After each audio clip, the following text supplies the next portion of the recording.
Bonjour à toutes et à tous. Nous poursuivons nos différentes illustrations autour de la parole de Dieu. Je lis dans le livre de Jérémie au chapitre 23, le verset 29. « Ma parole n'est-elle pas comme un feu, oracle de l'Éternel, et comme un marteau qui fait éclater le roc ?» Deux images, le feu et le marteau. Tout d'abord le feu qui éprouve, qui juge les œuvres de chacun, comme nous le révèle 1 Corinthiens au chapitre 3 et au verset 13. Le feu qui sert à la purification de l'or, afin d'éliminer les scories, les impuretés.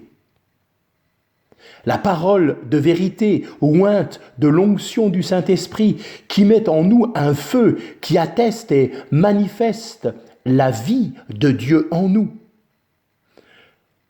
Pensons à ces disciples d'Emmaüs qui vont déclarer « Notre cœur ne brûlait-il pas au-dedans de nous ?» À quel moment, lorsque Jésus leur parlait selon les Écritures? L'action constante de la parole de Dieu, couplée à l'action du Saint-Esprit, ces deux actions permettant à notre cœur de brûler pour la cause de Christ et de l'Évangile. Et puis la parole de Dieu comparée à un marteau adapté à chaque usage. Un gros marteau, comme celui qui brise le roc des cœurs pour en faire des cœurs de chair. Ézéchiel 36, 26 nous dit « Je vous donnerai un cœur nouveau et je mettrai en vous un esprit nouveau. J'ôterai de votre corps le cœur de pierre et je vous donnerai un cœur de chair. » Mais également un petit marteau. Celui-ci était utilisé pour confectionner un ouvrage d'art comme le chandelier, seule source de lumière dans le tabernacle.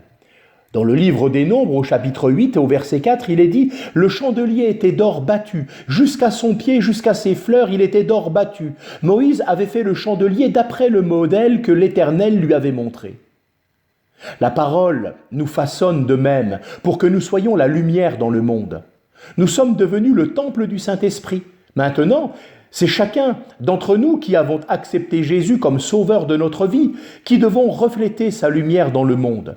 Le petit marteau représente l'œuvre du Saint-Esprit dans nos vies, pour que cette lumière dont nous sommes dépositaires puisse éclairer ceux que Dieu a placés autour de nous. Un outil qui, entre les mains d'un habile ouvrier, permet de fabriquer des œuvres d'art. Je pense au tailleur sur pierre. Au début, il a devant lui une pièce brute, mais lui, il connaît déjà la fin. Il travaille dans ce but. Chaque coup a un but précis, réaliser un chef-d'œuvre.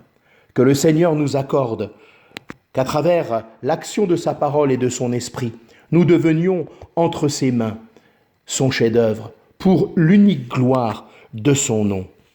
Que Dieu vous bénisse richement.